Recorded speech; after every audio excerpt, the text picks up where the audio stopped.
Remaining standards में हमारे पास एक आता है IAS 37 और दूसरा आता है IAS 10।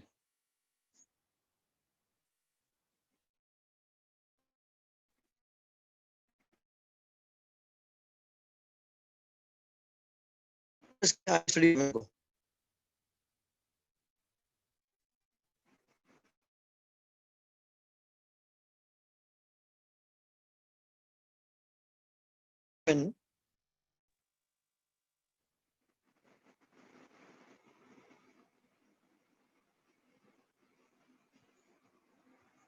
डील करता है with provision,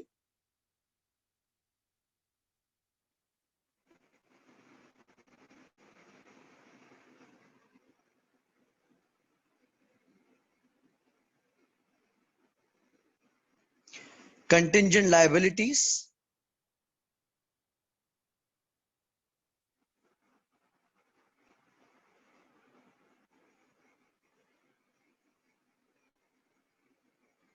and contingent assets।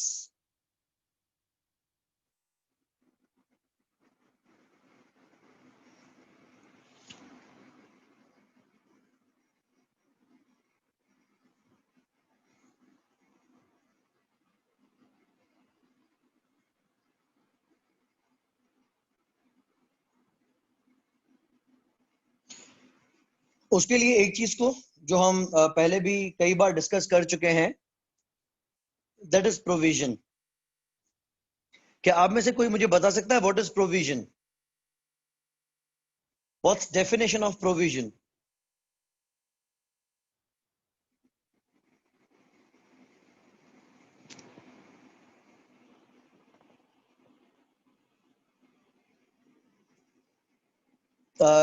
Not only chances Sajad, fair. Amrita you are correct. पहला इसका पार्ट है सजाद के provision is a liability. Devesh still incomplete. इसका पहला पॉइंट है कि प्रोविजन इज अ लायबिलिटी। हर एक अनसर्टेन चीज को प्रोविजन नहीं कहा जा सकता। आपको याद होगा कि शुरू में जब आप अलाउंसेस फॉर डाउटफुल डेट्स पढ़ते थे, जिसमें अब एक अनसर्टेनिटी होती थी कि कितने % कस्टमर्स हमें पेमेंट नहीं करेंगे, तो कस्टमर्स का डाउटफुल होना भी चांसेस पे है कि कितने % कस्टमर्स कितने पैसे डिफॉल्ट कर सकते हैं। तो पुरानी किताबों में उसका नाम रखा जाता था प्रोविजन फॉर डाउटफुल डेट्स या प्रोविजन फॉर रिसीवेबल्स। लेकिन वो प्रोविजन की डेफिनेशन को सेटिस्फाई नहीं कर रहे। प्रोविजन की डेफिनेशन सिर्फ और सिर्फ अनसर्टेनिटी और चांसेस नहीं है। प्रोविजन का पहला ऐसा है कि प्रोविजन इज अ लायबिलिटी। फिर बाकी लायबिलिटीज और प्रोविजन में क्या डिफरेंस है कि वो लायबिलिटी जिसका टाइमिंग या अमाउंट अनसर्टेन हो। सो डेफिनेशन को कंप्लीट करें। Provision is a liability of uncertain timing और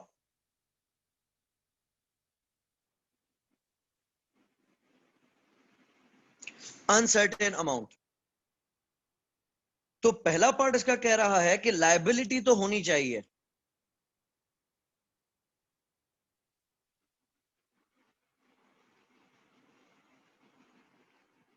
जबकि लायबिलिटी हम किसको कहते हैं?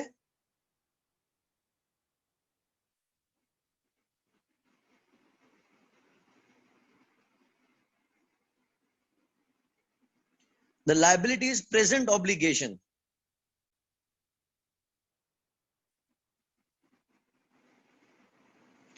arising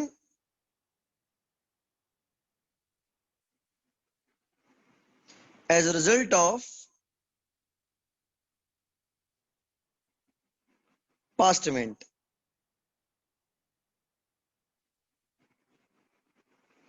और लास्ट में कहता है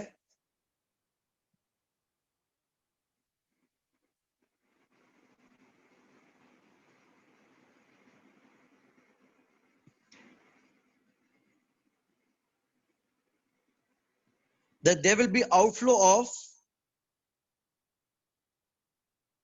economic benefits।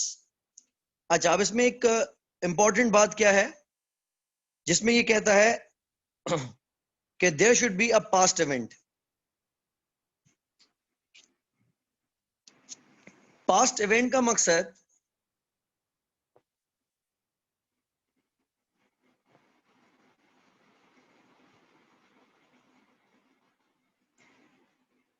कोई ऑब्लिगेटरी इवेंट होना चाहिए।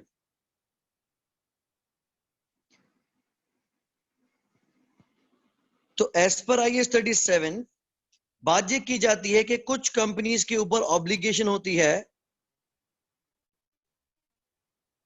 लीगल,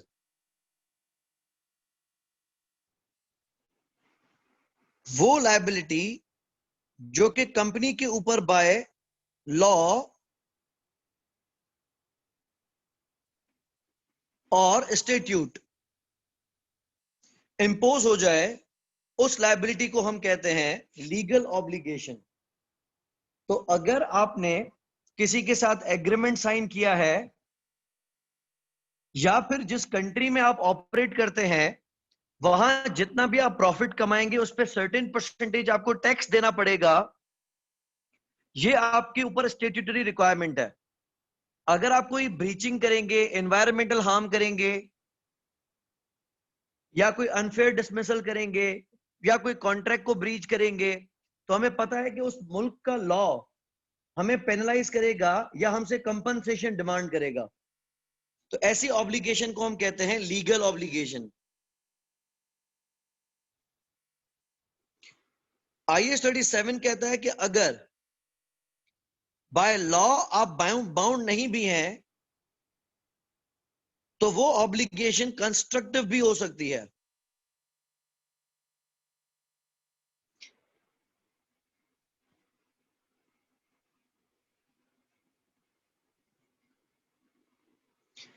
कंस्ट्रक्टिव का मकसद कि कंपनी ने अपनी पॉलिसी में दिखाया हुआ है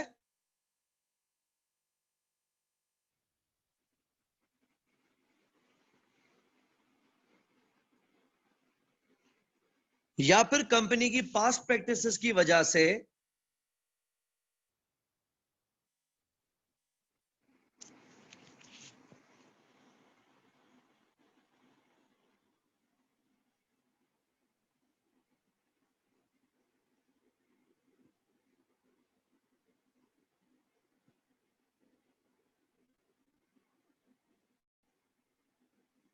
हमने एक वैलिड एक्सपेक्टेशन डेवलप कर दी है।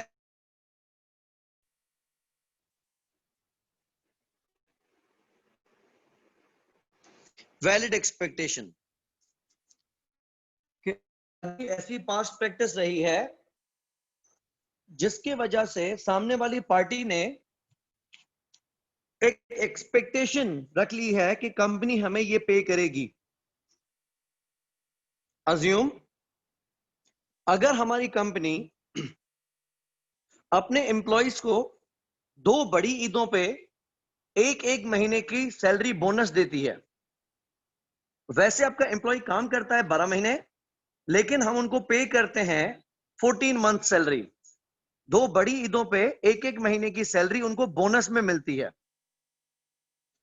बेशक वो उसके एम्प्लॉयमेंट एग्रीमेंट में आपने नहीं लिखा, लेकिन जो भी एम्प्लॉय आपकी कंपनी में काम कर रहा है या ज्वाइन कर रहा है, उसके जहन में एक एक्सपेक्टेशन डेवलप हुई है कि कंपनी हमें बड़ी ईद पे बोनस देगी।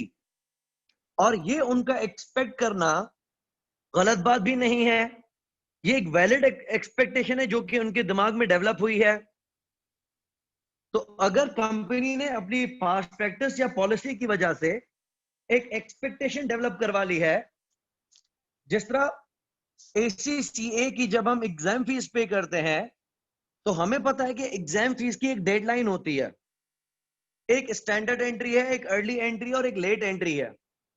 हमें इस बात का पता है कि अगर हम 12 बजे से 1 मिनट भी लेट हो गए तो अब हम अर्ली से उठ के स्टैंडर्ड में चले जाएंगे या स्टैंडर्ड से उठ के लेट में चले जाएंगे। लेकिन when it comes to annual subscription, तो एनुअल सब्सक्रिप्शन की ड्यू डेट हमारी 31 जनवरी होती है, लेकिन हम उसको फेब, मार्च, अप्रैल, मई, जून तक भी अगर पे कर दें तो हमारी उसके ऊपर कोई पेनल्टी नहीं चार्ज की जाती, ना ही कंपनी, ना ही एसीसीए फौरन से हमें डी रजिस्टर करके री रजिस्ट्रेशन फी चार्ज कर लेता है।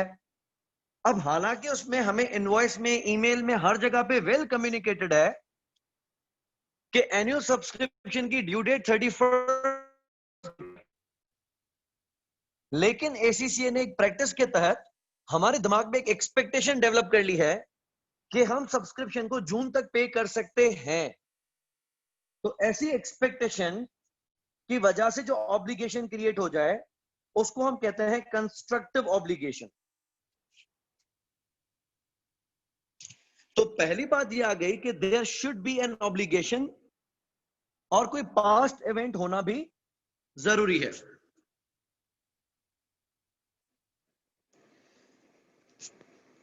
सामने एक बात आती है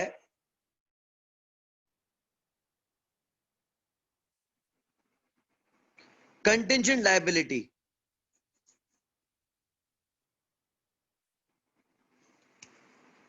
लायबिलिटी तो प्रोविजन को भी कह रहे हैं और कंटिंजेंट के साथ भी नाम लायबिलिटी का है, लेकिन कंटिंजेंट लायबिलिटी एक प्री मैच्योर प्रोविजन है जो कि बड़ा होके लायबिलिटी या प्रोविजन बन सकता है। यहां पे कंटिंजेंट लायबिलिटी इज अ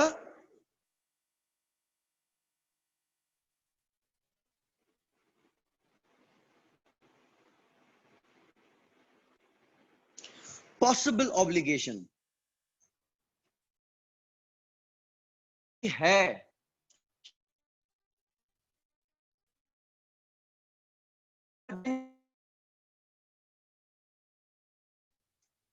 उसके हवाले से डाउट्स हैं। कंटिंजेंट लायबिलिटी में तो लायबिलिटी भी है कि नहीं है, यही अभी डाउट में है। जब ये कंफर्म हो जाएगा कि लायबिलिटी है, लेकिन अमाउंट कितना देना है, तो वो प्रोविजन बन जाएगा। तो मेन चीज जो इन दोनों को डिफरेंशिएट कर रही है, प्रोविजन, जबकि contingent liability is a possible obligation.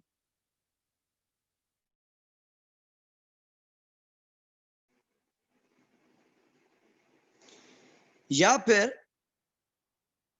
Liability है, ये तो कंफर्म है,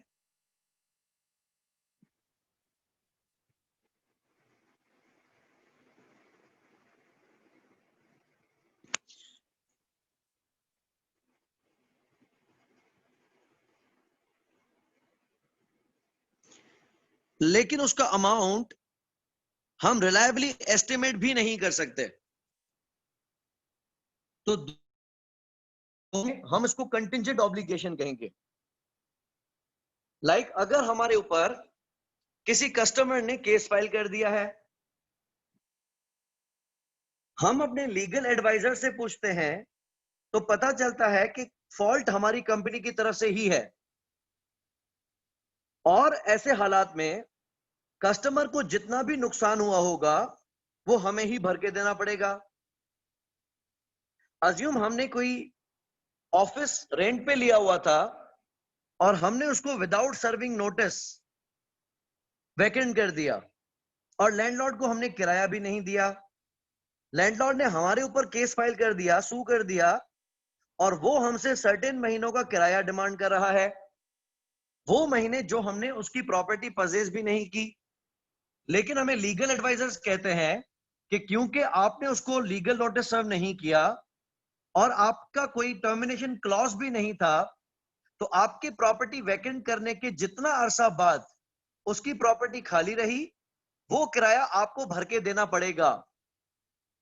लेकिन ये हतमी फैसला कोर्ट देगी, वकील आपकी बिहाफ पे फाइट जरूर करेगा, कोशिश जरूर करेगा कि वो आपको इस पेनल्टी से बचा ले, किसी तरीके से आपका पॉइंट जस्टिफाई करवा ले, लेकिन फिर भी उसने अंदाजा दे दिया है कि आपके गले में ये किराया आएगा जरूर।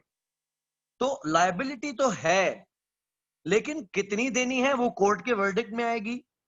जब कोर्ट का फैसला आएगा तभी पता चलेगा कि हमने कितना जुर्माना पे करना है। लेकिन अगर हमें यही पता ना हो कि केस हम जीतेंगे भी कि हारेंगे, तो लायबिलिटी हमारे ऊपर है भी या नहीं है, इसको हम कहते हैं कंटिंजेंट ऑब्लिगेशन। इसको कंफर्म कैसे किया जाता है? यह देखा जाता है कि उसके चांसेस ऑफ अकरेंस कितने हैं।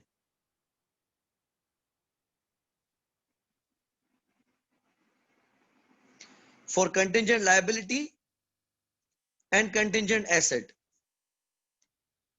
स्टैंडर्ड ये कहता है कि अगर उस इवेंट के रिमोट चांसेस हैं,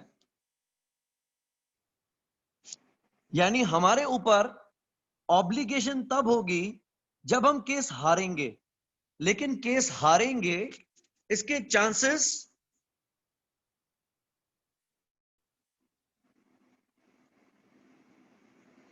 लेस देन 10% है।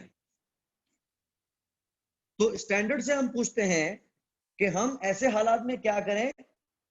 तो स्टैंडर्ड एसेट के केस में भी कहता है डू नथिंग, और लायबिलिटी के केस में भी कहता है डू नथिंग, यानी कंपनी की फाइनेंशियल स्टेटमेंट्स में इस चीज को दिखाया ही नहीं जाएगा।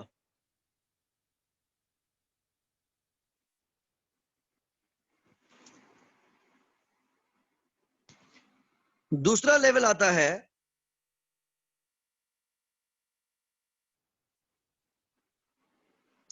पॉसिबल चांसेस का।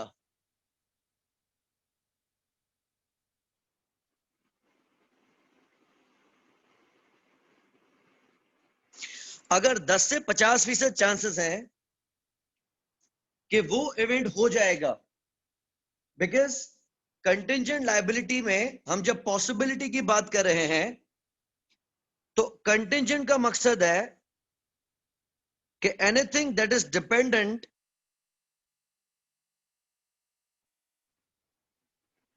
On occurrence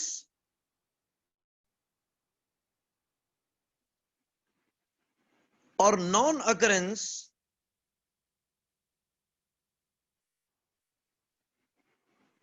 of future event, कि हमें उसका पता चलेगा किसी चीज के होने या किसी चीज के ना होने पर।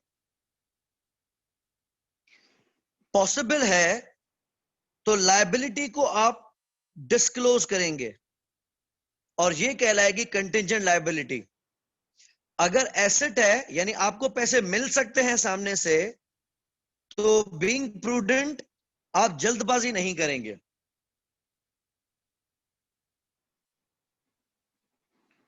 अगर के उस इवेंट के होने के चांसेस प्रोबेबल हैं,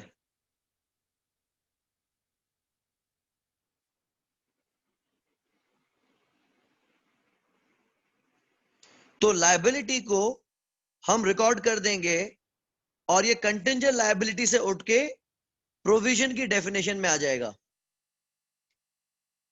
यानी अगर प्रोबेबल चांसेस हैं कि हम ये केस हारेंगे, तो हम उसको लायबिलिटी का प्रोविजन पहले से ही रिकॉर्ड कर लेंगे। और अगर एसेट है यानी आपको पैसे मिलने हैं, तो आप अभी भी जल्दबाजी नहीं करेंगे, अब जाके आप उसको डिस्क्लोज करेंगे। और लास्ट स्टेज आती है वर्चुअली सर्टेन।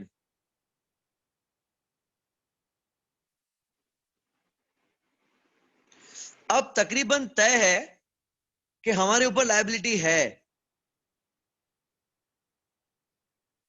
प्रोविजन तो हम पहले ही रिकॉर्ड कर चुके हैं, जबकि एसेट को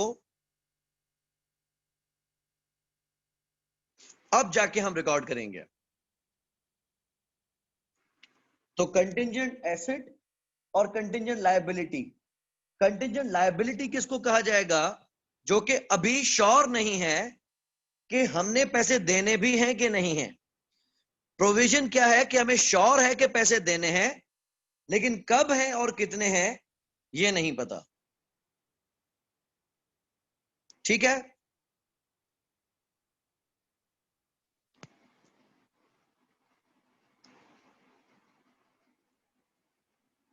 बात डिस्कस हो रही थी कि प्रोविजन को मेजर कैसे किया जाएगा।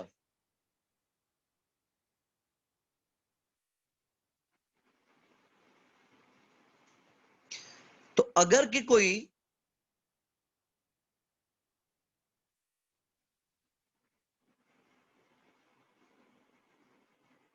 वन ऑफ इवेंट है,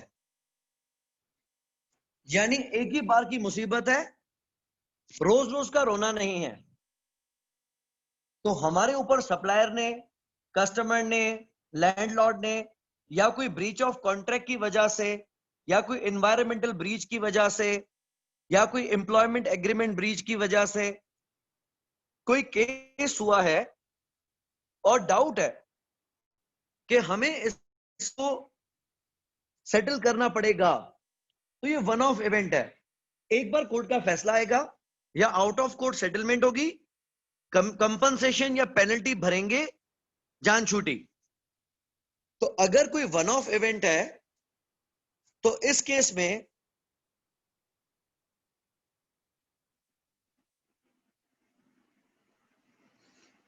आपने उसकी बेस्ट पॉसिबल इंफॉर्मेशन के बेसिस पे उसकी मेजरमेंट करनी है। अगर आपको किसी लीगल एडवाइजर से, लॉयर से, सॉलिसिटर से या प्रीवियस केसेस को देख के कोई प्रेसिडेंट से पता चलता है कि इस केस में कितना जुर्माना लग सकता है, तो आप उस बेसिस पे उसको वैल्यू करेंगे।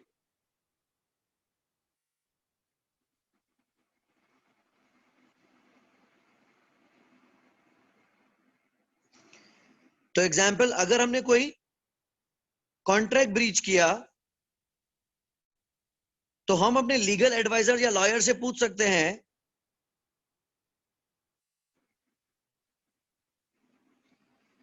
कि इसको सेटल करने में कितना खर्चा आ सकता है,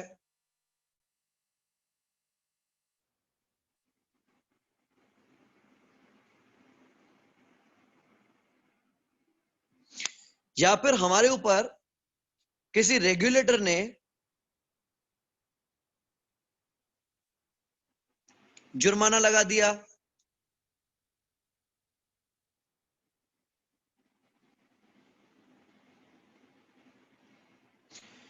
या हमारी बैड प्रैक्टिसेस की वजह से एनवायरनमेंट को हार्म कर दिया,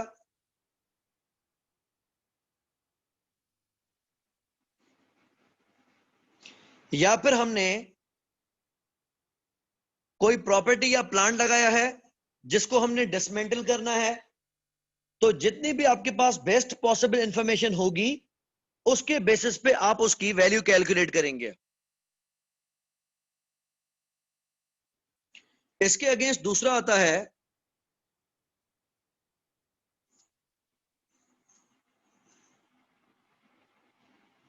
लार्ज नंबर ऑफ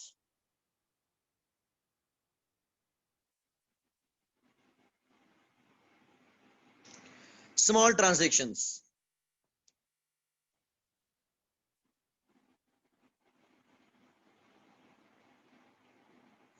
एग्जाम्पल,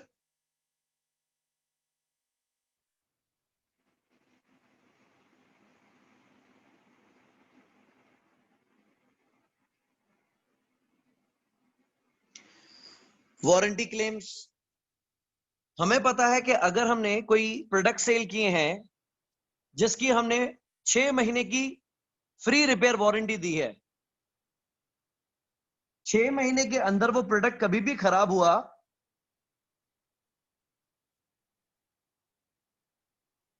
तो हम कस्टमर को विदाउट चार्जिंग अ पेनी ये सारा प्रोडक्ट वापस बना के देंगे।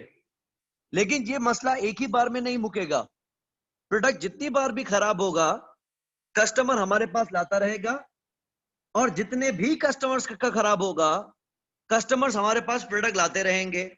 तो ये एक ही बार में हमारी जान छोड़ने वाली चीज नहीं है।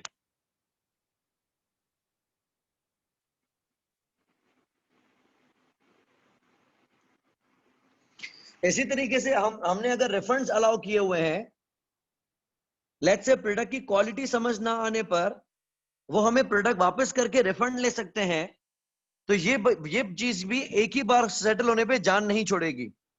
100 कस्टमर 100 दफा और 100 के 100 आ सकते हैं। तो इस केस में अगर large number of small items है तो हम इसकी वैल्यूएशन करेंगे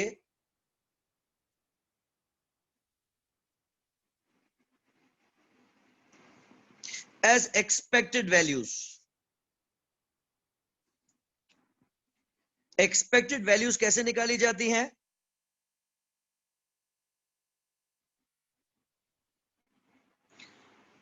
लेट्स से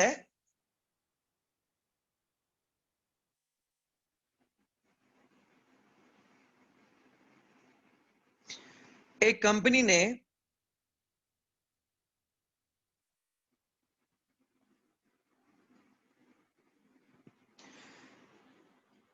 एक साल में 90,000 यूनिट सेल किए हैं,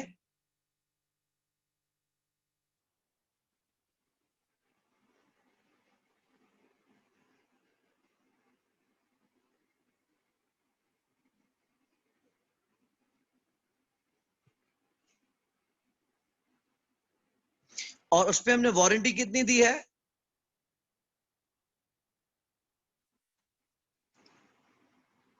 3 मंथ्स की।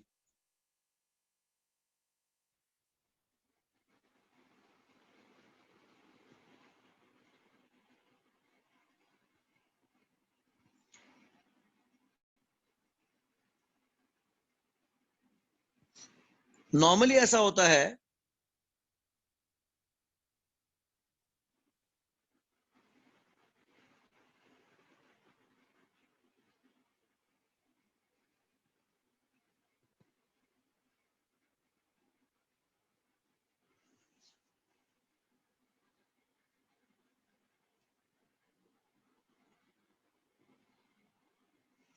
कि जितने भी प्रोडक्ट्स वारंटी में होते हैं उनके 15% प्रोडक्ट्स में क्लेम आता है।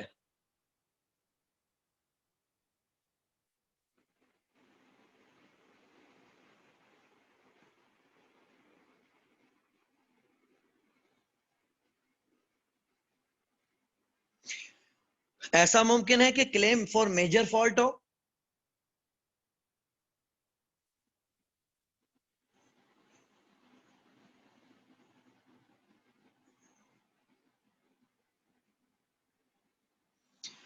मॉडरेट फॉल्ट हो सकता है और माइनर फॉल्ट हो सकता है।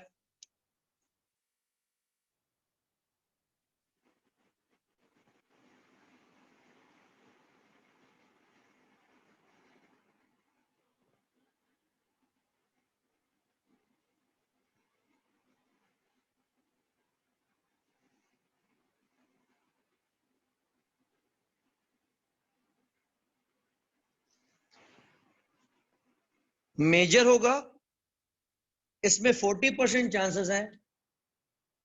मॉडरेट होगा, इसके 20% चांसेस हैं।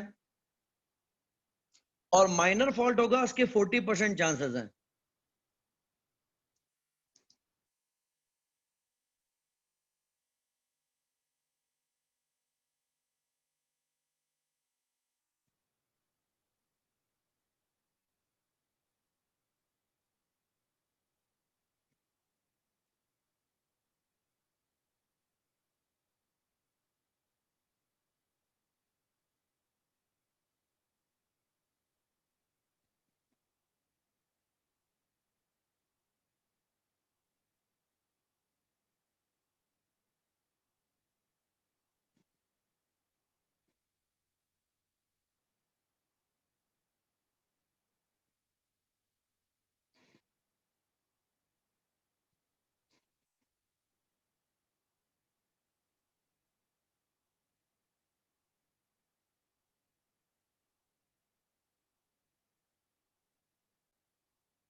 अच्छा, अब इस केस में देखिए क्या है।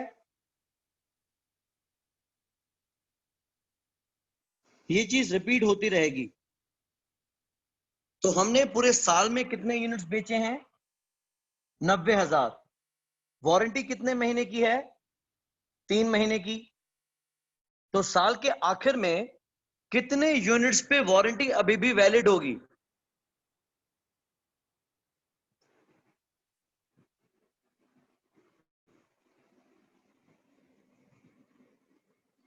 पूरे साल में बेचे हैं 90,000 यूनिट्स। अगर थ्रू आउट द ईयर बेचे हैं तो जो पहले 9 महीने में प्रोडक्ट्स बिके हैं उनकी वारंटी तो वॉइड हो चुकी होगी। बाकी जो प्रोडक्ट्स अभी 3 महीने पहले से बेचे गए हैं उनकी वारंटी अभी भी वैलिड होगी।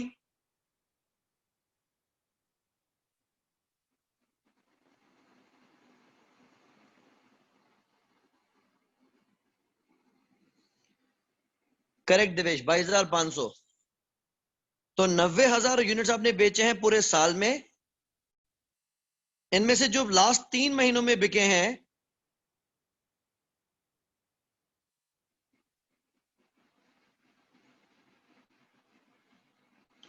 ये बने 22,500 यूनिट्स, जिनके ऊपर वारंटी अभी भी वैलिड है। फॉल्ट क्या हो सकता है? फॉल्ट मेजर हो सकता है,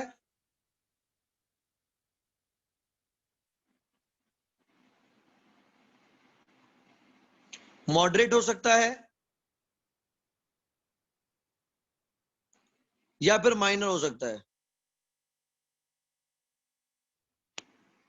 मेजर फॉल्ट होगा, इसके कितने चांसेस हैं? 40%।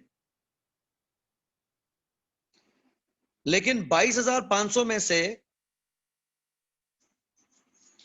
कितने फीसद यूनिट्स में फॉल्ट आएगा? उसके लिए लिखा गया है normally 15% of units under warranty receive a claim.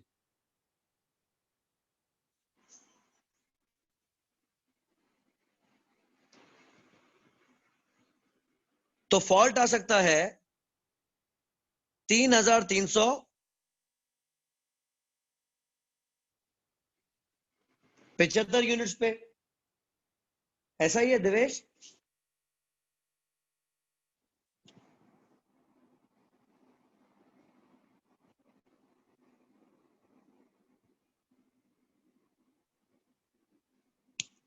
ठीक है।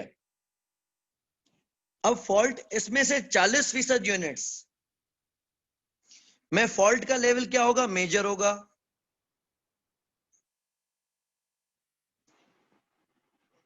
करेक्ट अमृता। तो 1350 यूनिट्स में मेजर फॉल्ट होगा और 1350 यूनिट्स में माइनर फॉल्ट होगा, और 20% चांसेस है मॉडरेट की।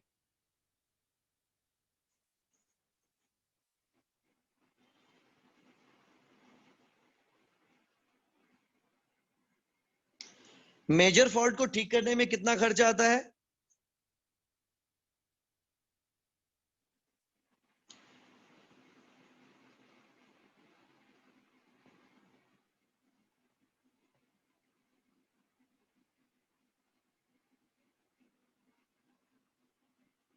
ठीक है, तो मेजर का आ गया 1,62,000।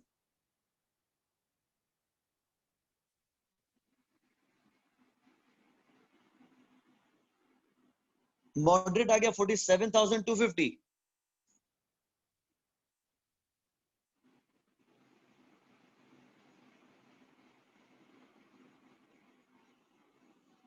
और माइनर 40,500।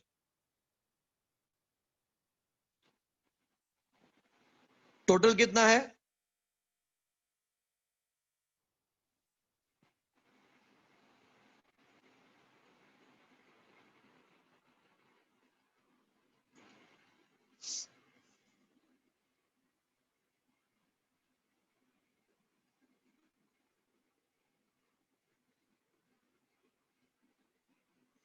$2,49,750। आप देखेंगे क्या वारंटी प्रोविजन में पहले से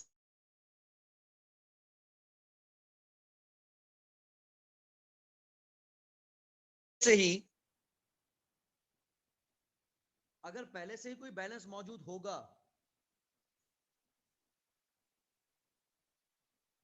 तो सिर्फ इजाफी अमाउंट जाएगा प्रॉफिट लॉस में।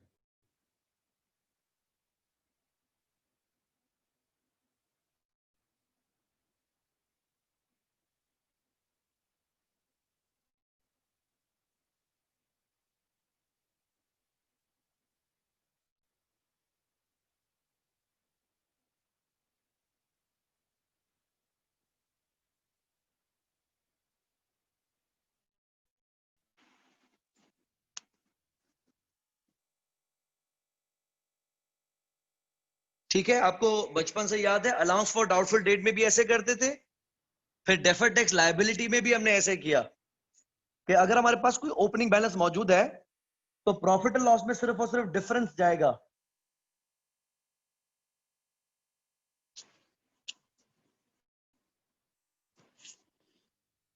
अच्छा, इस चीज को देखना भी जरूरी है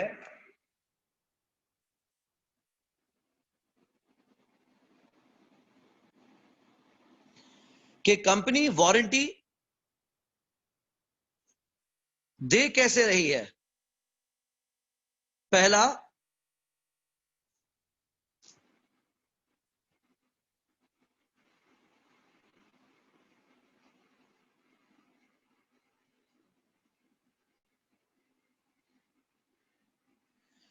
या तो हम कहें कि कंपनी वारंटी दे रही है सिर्फ as a symbol of surety.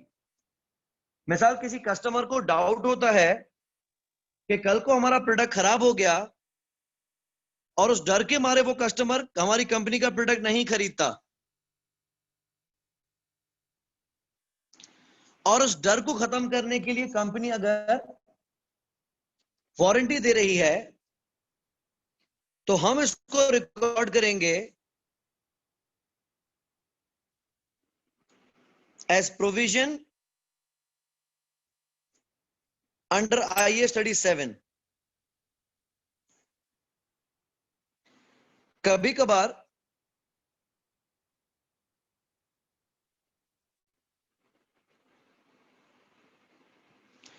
Company warranty as a symbol of security नहीं देती, बल्कि एज अ सर्विस देती है।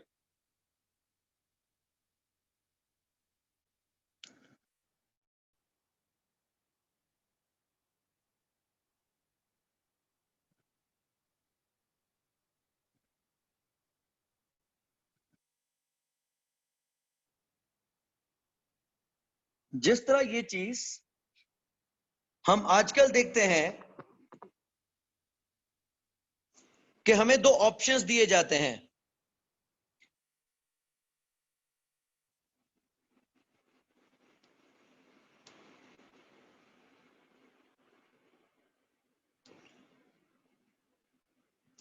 कि आपने सैमसंग का फोन लेना है बिलफर्स, तो आपसे दो चीजें पूछी जाती हैं कि आपको विथ वारंटी चाहिए या विदाउट वारंटी चाहिए।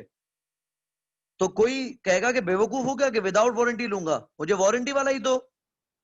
लेकिन फिर पता चलता है कि नहीं, वारंटी वाला 10,000 रुपए महंगा है। तो आप ये पूछ सकते हैं कि ये क्या बात हो गई, वारंटी तो आप ऐसे ही कंपनी श्योरिटी के लिए देती है ना। लेकिन पता चला कि नहीं, अब वारंटी सिर्फ श्योरिटी के लिए नहीं है, बल्कि इंश्योरेंस की तरह जैसे अलग बेचा जा रहा है।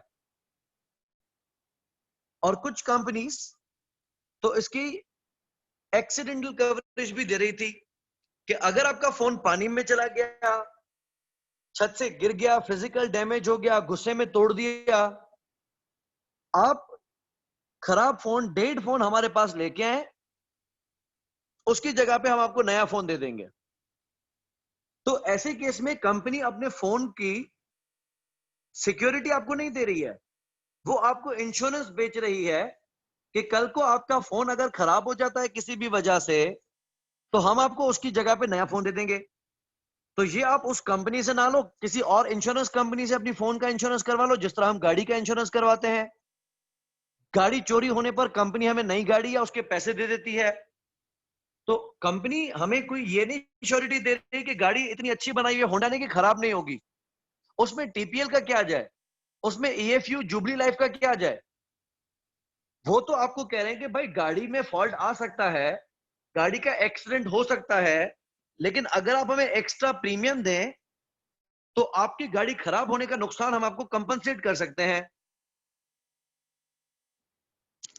तो वहां पे कंपनी जो वारंटी है वो एज अ श्योरिटी नहीं दे रही है, बल्कि एज अ सर्विस बेच रही है।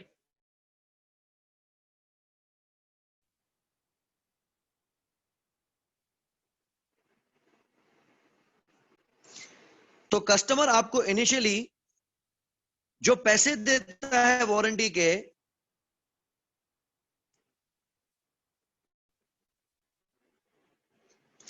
उसको आप अनअर्न्ड इनकम ट्रीट करोगे।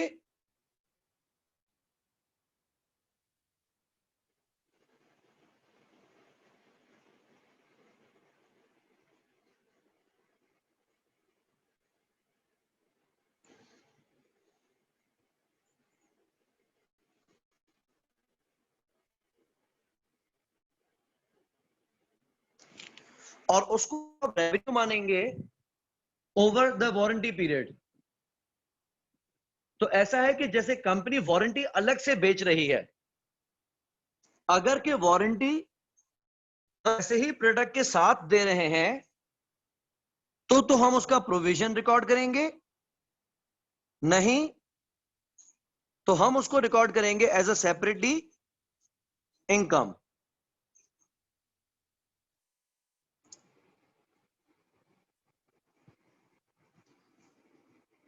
ठीक है, यहां तक कंफ्यूजन नहीं है। अच्छा, अब एक सिंपल डिस्कशन हम चलाते हैं।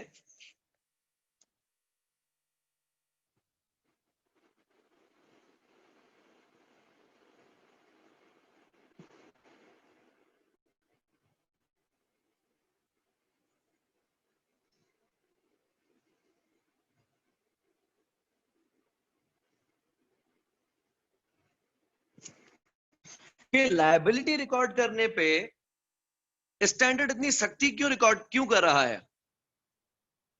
क्या कोई बेवकूफ है मैनेजमेंट या कंपनी या अकाउंटेंट जो जानबूझ के डेबिट करेगा अपना प्रॉफिट और लॉस और क्रेडिट करेगा अपनी लायबिलिटी? ना तो एक्सपेंस दिखाने से कंपनी को कोई फायदा है, ना ही लायबिलिटी दिखाने से कंपनी को कोई फायदा है।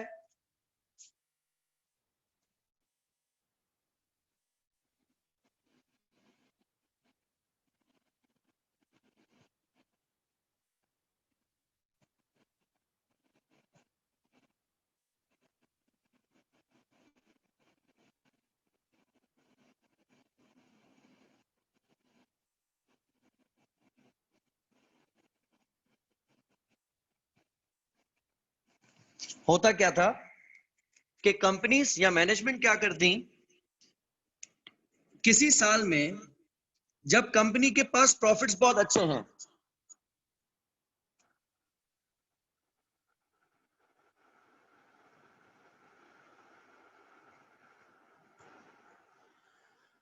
तो मैनेजमेंट क्या करती, कुछ यूजलेस रीजंस का प्रोविजन बना देती।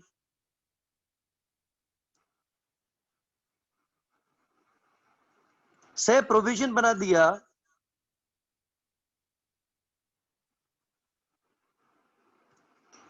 For maintenance cost.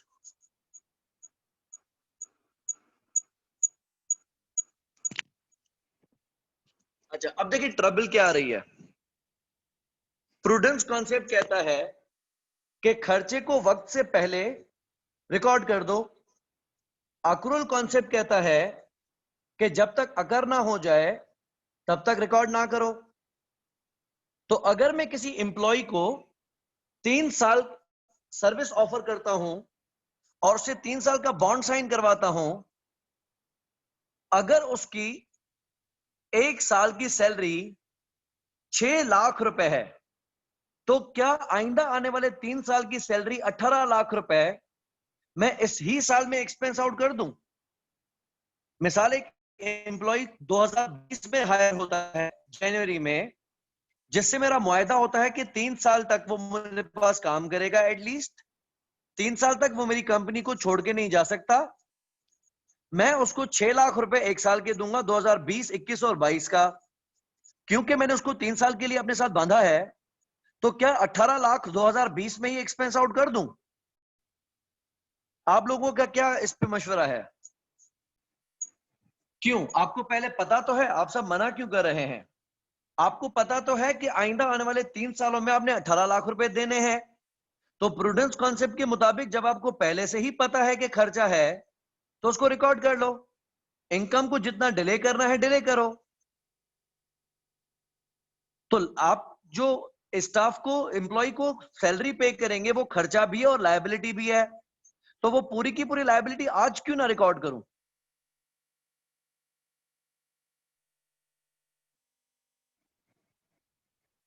Correct, anchor नहीं हुए। तो हमारा एक कॉन्सेप्ट ये कहता है कि जब तक एम्प्लॉय आपको सर्विसेज नहीं देता, जब तक वो कॉस्ट अक्रू नहीं होती, तब तक आप उसको एक्सपेंस और लायबिलिटी नहीं रिकॉर्ड कर सकते।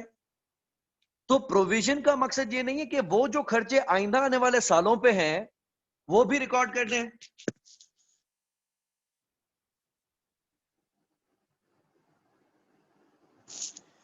इसी तरीके से मैनेजमेंट रिकॉर्ड करती थी provision for future operating losses. हम पूछते भाई ये क्या चीज है,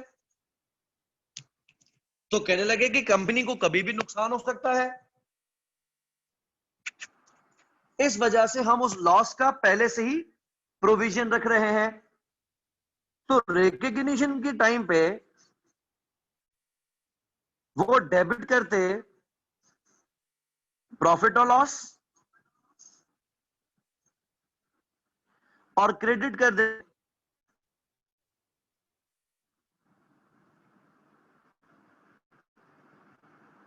लायबिलिटी।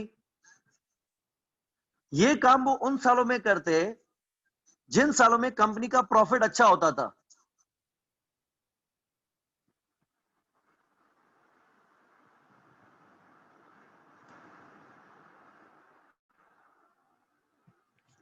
बाद में जब कोई साल बुरा लग जाता तो तब वो क्या करेंगे, उस प्रोविजन को रिवर्स कर देते।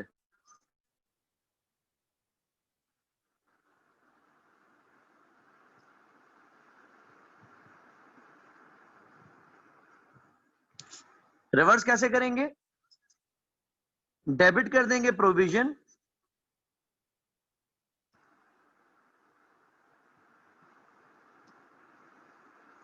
और क्रेडिट कर देंगे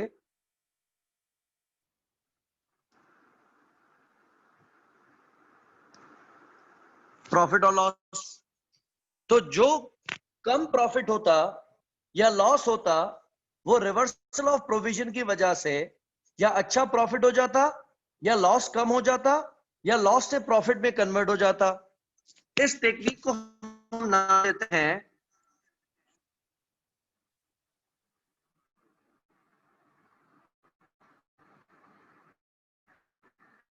प्रॉफिट स्मूथिंग।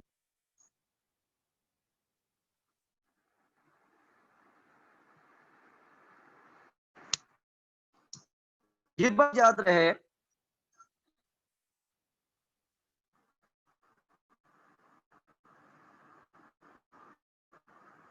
वो खर्चे जो वक्त की वजह से आते हैं,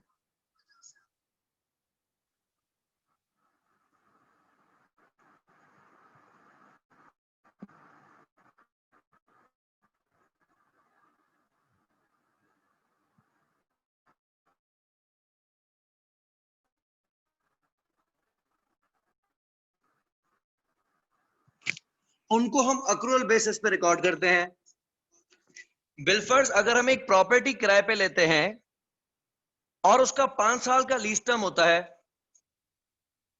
अगर 1 साल का किराया 5 लाख रुपए है तो एग्रीमेंट साइन करने पे 25 लाख रुपए का एक्सपेंस और लायबिलिटी रिकॉर्ड कर दें क्या? देखा जाए तो आपने तो मुआहदा साइन कर लिया है और 5 साल तक अब आपने प्रॉपर्टी को यूज तो करना है। लेट्स से उसमें टर्मिनेशन का कोई क्लॉज भी नहीं है, यानी आप चाहें कभी भी अगर प्रॉपर्टी को खाली करें तो भी पूरे 5 साल का किराया आपको देना ही पड़ेगा। तो क्या करोगे, पूरे 25 लाख रुपए का खर्चा आज रिकॉर्ड कर लें? लेकिन रेंट अगेन एक वक्त का खर्चा है, तो आप उसको 5 सालों के ऊपर ही रिकॉर्ड करेंगे। बात समझ में आई कि वो खर्चे जो वक्त की वजह से आते हैं वो ऊपर ही।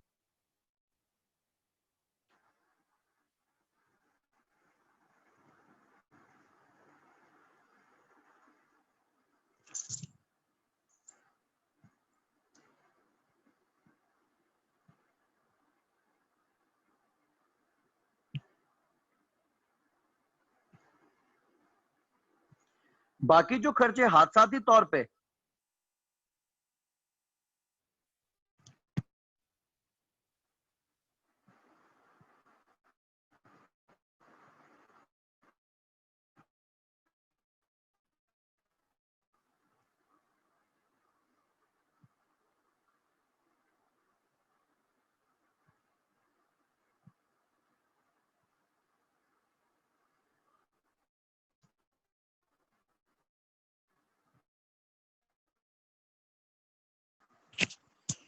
जो खर्चे हादसाती तौर पे कंपनी के गले में आ जाते हैं उनको हम प्रूडेंस कॉन्सेप्ट के हिसाब से रिकॉर्ड करते हैं। बिलफर्स 2 साल उस जगह को यूज करने के बाद अब आप कहते हैं कि हम इस जगह को खाली कर रहे हैं, तो पता भी है कि खाली कर भी दोगे तो भी आइंदा आने वाले 3 सालों का किराया तो आपको भर के देना ही पड़ेगा। तो वो अब वक्त से उसका नाता टूट गया। अब आप 3 साल रहते भी हैं या नहीं रहते तो भी आपको वो किराया भर के देना ही पड़ेगा। तो उस केस में आप इसका प्रोविजन रिकॉर्ड करेंगे क्योंकि आपको पता है कि ये जुर्माना या कंपनसेशन की हैसियत में हमें देना पड़ेगा। इसी तरीके से अगर कोई एनवायरमेंटल हार्म हो जाता है हमारी कंपनी की तरफ से या कोई एक्सीडेंट हो जाता है हमारी कंपनी की तरफ से जिसकी वजह से नुकसान हो जाता है तो वो मुमकिन तौर पे हमारे गले में आ सकता है और जुर्माने की हैसियत में हमारी कंपनी को बियर करना पड़ सकता है और उसका वक्त के साथ कोई भी ताल्लुक नहीं होता। कोई क्वेश्चंस हो या कंफ्यूजन हो तो डिस्कस कर सकते हैं अभी।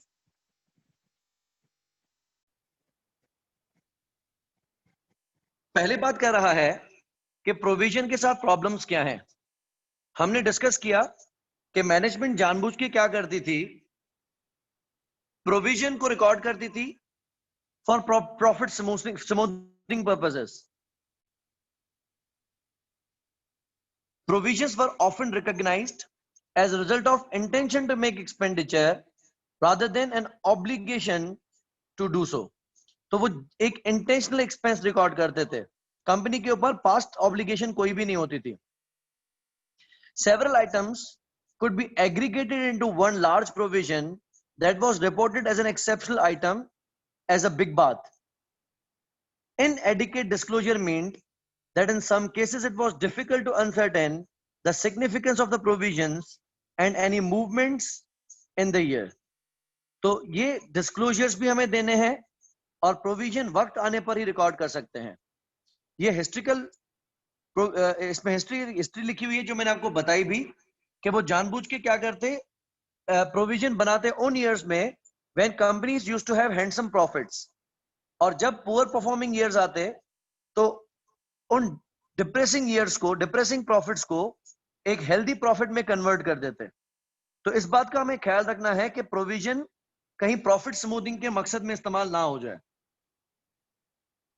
अच्छा, हमारा ऑब्जेक्टिव क्या है 37 का? Appropriate recognition criteria and measurement basis are applied contingent liabilities and contingent assets. पहली बात कि रिकॉग्निशन ऐसा नहीं कि जब जो चाहे रिकॉग्नाइज कर ले, उसका प्रॉपर क्राइटेरिया मीट करेगा तो ही प्रोविजन रिकॉर्ड हो सकता है, अदरवाइज प्रोविजन रिकॉर्ड नहीं हो सकता। लायबिलिटी की प्रोविजन की डेफिनेशन मैं हाईलाइट करता आया हूं, मैं अभी भी इसको हाईलाइट कर रहा हूं। Provision is a liability of uncertain timing और अनसर्टेन अमाउंट। तो सिर्फ uncertainty is not provision, liability होनी चाहिए। अ liability is a present obligation of the entity arising from past events, the settlement of which is expected to result in the outflow from the entity of resources embodying economic benefits. तो liability होना जरूरी है जिसका या तो time sure ना हो या अमाउंट श्योर ना हो। प्रोविजन रिकॉग्नाइज कब किया जाएगा? Provision shall be recognized when entity has a present obligation. वो ऑब्लिगेशन लीगल भी हो सकती है या वो ऑब्लिगेशन कंस्ट्रक्टिव भी हो सकती है as a result of past event. A reliable estimate can be made of the amount of the obligation. हमने बात की थी कि अगर liability है भी लेकिन उसका अमाउंट हम एस्टिमेट नहीं कर सकते तो उसको प्रोविजन नहीं कहा जाएगा बल्कि उसको कंटिंजेंट ऑब्लिगेशन कहा जाएगा। It is probable that an outflow of resources embodying economic benefits will be required. इसमें वर्ड क्या यूज किया? प्रोबेबल. हमने टेबल में पढ़ा कि प्रोविजन कब माना जाएगा? जब outflow of economic benefits probable हो. ठीक है, अगर रिमोट या पॉसिबल है तो उसको प्रोविजन नहीं कहा जाएगा. If these conditions are not made, no provision shall be recorded. खत्म, बात ही सीधी है. लीगल ऑब्लिगेशन क्या है ये हम पढ़ चुके हैं. कंस्ट्रक्टिव ऑब्लिगेशन क्या है ये हम पढ़ चुके हैं. इसमें खास लफ्ज जो हमने हाईलाइट किया, that is valid expectation through past practice. ठीक है, कि हमने अगर एक एक्सपेक्टेशन डेवलप कर दी है तो हम वो लायबिलिटी रिकॉर्ड करेंगे.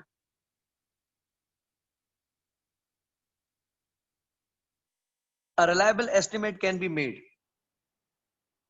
So ये कहता है provision should be recognized at the best estimate if the provision relates to one event. हमने बात क्या की थी? one off, such as potential liability from court case.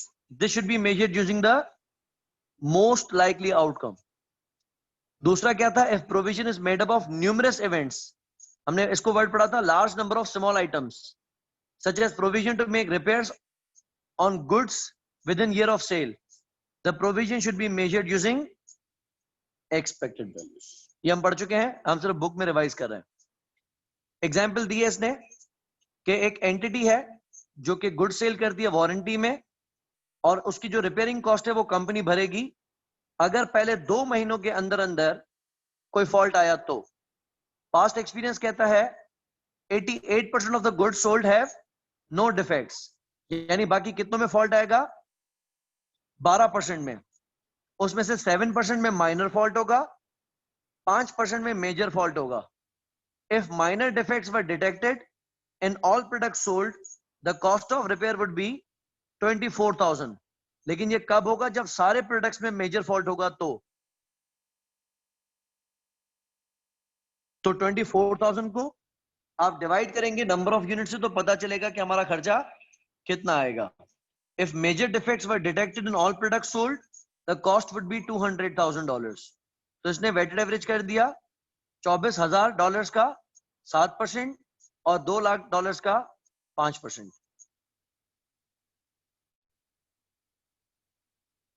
Contingent obligation कहता है. बात यहां पे मैं एम्फेसाइज कर रहा हूं, a contingent liability is a possible obligation. Provision में क्या था भाई? लायबिलिटी तो है, कितनी है या कब देनी है बात वो कर रहे थे. यहां पे लायबिलिटी भी है कि नहीं है, यहीं पे कंफ्यूजन है. That arises from past event and whose existence will be confirmed only by occurrence और नॉन अकरेंस ऑफ वन और more uncertain future events not wholly within the control of the entity.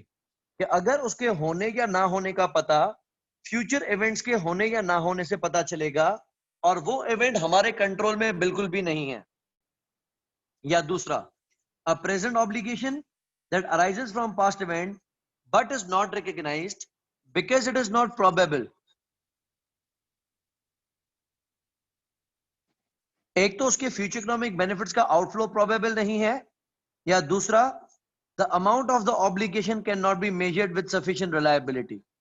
तो यहां पे वो liability तो है, लेकिन या तो उसके outflow of economic benefit probable नहीं है, या तो कितना होगा ये रिलायबली मेजर ही नहीं किया जा सकता. So contingent liability is disclosed as a note. No entries are made in the financial statements other than these disclosures. Similar to contingent liability, a company may also have a contingent asset to disclose. Contingent asset क्या है? Again same बात आ गई, a possible asset that arises from past event. तो हम अगर किसी insurance company को claim करते हैं और कहते हैं कि हमारे गोडाउन में आग लगी है या हमारा कोई सामान खराब हो गया है, और कहते हैं कि इंश्योरेंस कंपनी हमें क्लेम करके दे, तो अगर क्लेम पास हुआ तो इंश्योरेंस कंपनी की जानिब से कंपनी को पैसे मिलेंगे. तो पैसे मिलने वाले केस में वो एसेट होता है.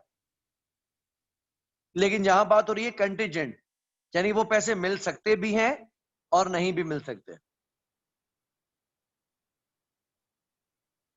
सेम बात आ गई, रिमोट है तो इग्नोर, पॉसिबल है तो लायबिलिटी को डिस्क्लोज करना है, एसेट को इग्नोर करना है, प्रोबेबल है तो लायबिलिटी को प्रोविजन मान लेना है, एसेट को डिस्क्लोज करना है, वर्चुअली सर्टेन है तो एसेट भी रिकॉर्ड किया जाएगा, लायबिलिटी भी रिकॉर्ड की जाएगी।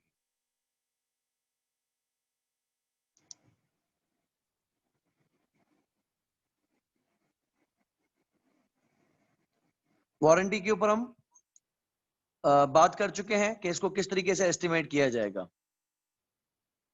फ्यूचर ऑपरेटिंग लॉसेस, फ्यूचर में आपको लॉस करना है, इसकी पास्ट इवेंट क्या है?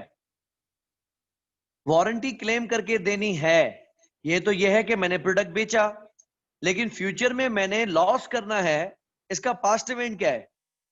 कोई भी नहीं। तो ऐसे में कहता है कि नो प्रोविजन में be made for future operating losses because these can be avoided. ठीक है, हमारे ऊपर कोई भी ऑब्लिगेशन एग्जिस्ट नहीं करती। What is onerous contract? ये मैंने आपको बताया था, हमने IFRS 15 में पढ़ा था। ऑनरस कॉन्ट्रैक्ट का मकसद जिसमें लॉस होगा लेकिन कॉन्ट्रैक्ट है, यानी आप साइन तो कर चुके हो, बच नहीं सकते।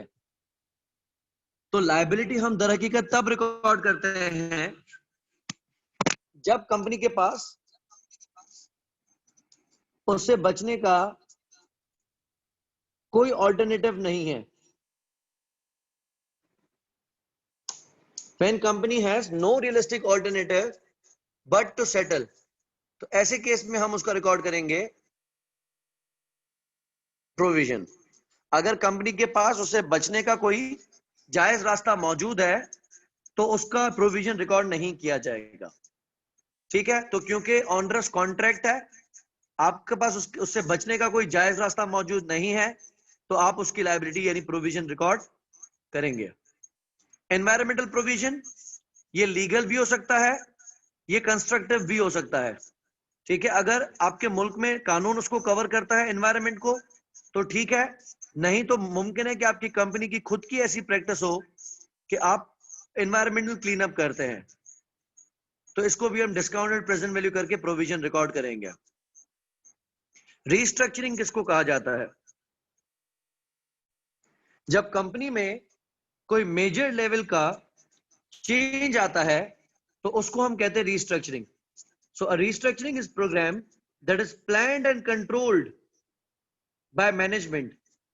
अब उससे या तो बिजनेस का स्कोप चेंज हो जाता है या जिस तरह से बिजनेस किया जाता है वो चेंज हो जाता है। मिसाल, अगर हम मैनुअल अकाउंटिंग से कंप्यूटराइज्ड अकाउंटिंग पे चले जाएं, नहीं अमृता, एनवायरमेंटल प्रोविजन डिफरेंट है।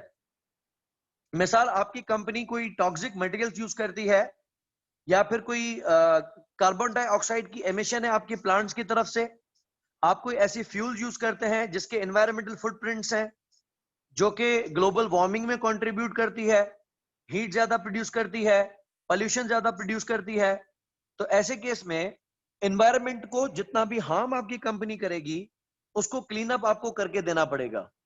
डिसमेंटल का मकसद क्या है कि आपने उस प्लांट को उठा के डिसअसेंबल कर देना है, यानी उस लैंड को उस ही कंडीशन में वापस करके जाना है जिस कंडीशन में आपको दी गई थी।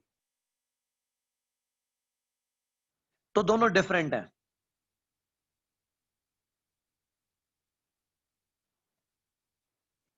अच्छा, अब प्रोविजन रिकॉर्ड हो सकता है अगर आपका बाकायदगी से एक डिटेल्ड, फॉर्मली और अप्रूव प्लान आ चुका है, यानी बोर्ड ऑफ डायरेक्टर्स ने उसको अप्रूव कर दिया है कि हम अपने बिजनेस ऑपरेशन का सिस्टम चेंज कर रहे हैं। पहले जिस तरीके से ऑर्डर लिया जाता था अब डिफरेंट तरीके से लिया जाएगा। हम मैनुअल से उठ के कंप्यूटराइज्ड पे आ गए हैं। तो अगर कोई मेजर लेवल का चेंज आता है जिसका ठीक ठाक खर्चा कंपनी को भरना पड़ता है, अगर कि वो डिटेल्ड, फॉर्मल और अप्रूव्ड है तो आप उसका प्रोविजन रिकॉर्ड करेंगे। और दूसरा इंपॉर्टेंट एरिया कि आपने ये प्लान उस अफेक्टेड पार्टीज को अनाउंस कर दिया है तो आप उसका प्रोविजन रिकॉर्ड कर सकते हैं। अगर मैनेजमेंट सिर्फ सोच रही है, कंसिडर कर रही है और अभी तक बोर्ड की तरफ से उसका अप्रूवल नहीं आया, बोर्ड ऑफ डायरेक्टर्स की तरफ से, तो आप उसका प्रोविजन रिकॉर्ड नहीं कर सकते। इसको एक नजर आप रीड कर लीजिएगा तो आपको इससे आइडिया हो जाएगा। बहुत ज्यादा इंपॉर्टेंट नहीं है लेकिन आपको पता होना चाहिए, एमसीक्यूज में खेल सकता है। Contingent assets and contingent liability की अकाउंटिंग ट्रीटमेंट भी यहाँ पे कवर हो जाएगी। ओके, नेक्स्ट मैंने मूव करना है आईएएस 10 की तरफ, लेकिन मैं अभी आईएएस 10 की तरफ मूव नहीं कर रहा। अभी हम आईएएस जो एक देवेश का क्वेश्चन है हम उसको कवर कर लेते हैं, आईएएस 10 की तरफ हम कल आ जाएंगे।